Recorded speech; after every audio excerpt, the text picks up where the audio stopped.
Ebrard's approach first focuses on the social practices which are detrimental and which cause deforestation or pollution, soil pollution, water pollution.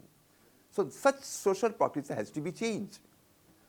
In order to change social practices, Ebrard has developed scientific approach through which in shortest possible time the social order, social institution and social processes are changed and new behavior which is appropriate for afforestation and conservation are developed, and that's a challenge, changing social behavior.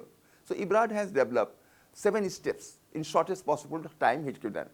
The first step is that asking the community how you think that forest, agriculture, livestock are important for you. So when I ask them how important it is, then I don't advise them to go for conservation. Community start thinking and they come out how it is important. Then I ask, if it is important for you, do you think you in isolation without having a cooperation, without having cohesive bond of the society can conserve? They think, have a pause. No, I alone cannot. So the second step comes, so why don't you form a group? So ask them, they think on the forming of the group and they also keep on thinking on how they can do it. Now here is the challenge. The community agrees it is important. They want to have a cohesive group.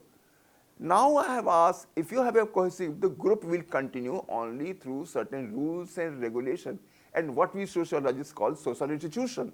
So designing social institution with the social norm, social behavior, social rituals comes here, and the community will develop their own controlling mechanism if for deforestation.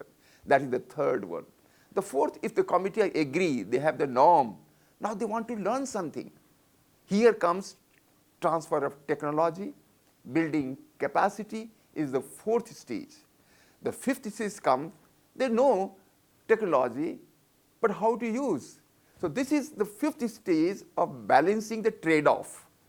Ecological, economic, maybe the technical term to you, but for the community, we ask them how much forest is important for you, how much you will have conserved and yet you harvest, how much land will be used for agriculture and how you'll use for the afforestation.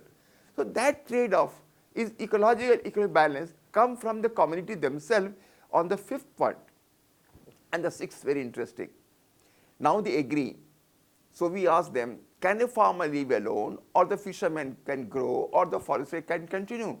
They said no. So how are not to have a conservation through integrated approach and conservation and convergence of the local resources? Here the government department, private, public sectors are called, the fishermen for the fishery sector, agriculture department, forestry, water resource, they sit together and have an integrated micro plan which is taken by government because it came from the community only that none of the common interest good can survive in isolation. That is the sixth one.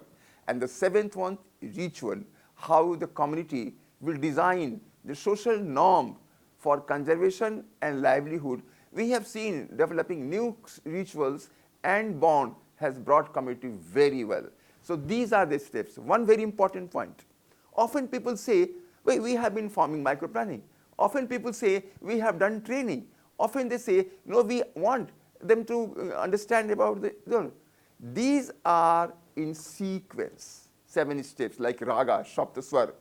And bonding one, missing one will not have a desired result. So the important is maintaining the sequence of the social change for new social order, and that's we call saptaswar, the rhythm of life.